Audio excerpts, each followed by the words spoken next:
кичине өсүп турган.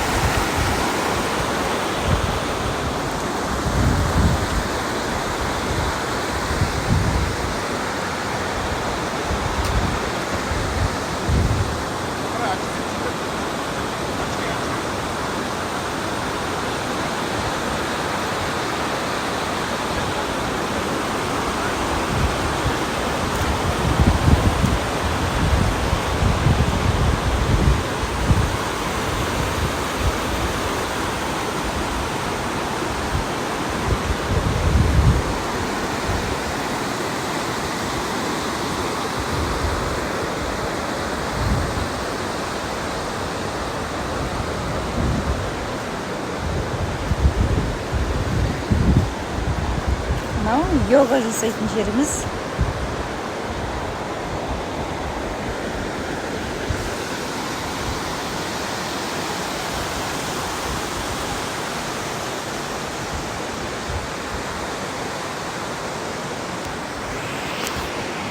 Теңіздің жағасында отырып, таудан аққан сарқыраманың жанында отырып, йога жасаймыз, медитация.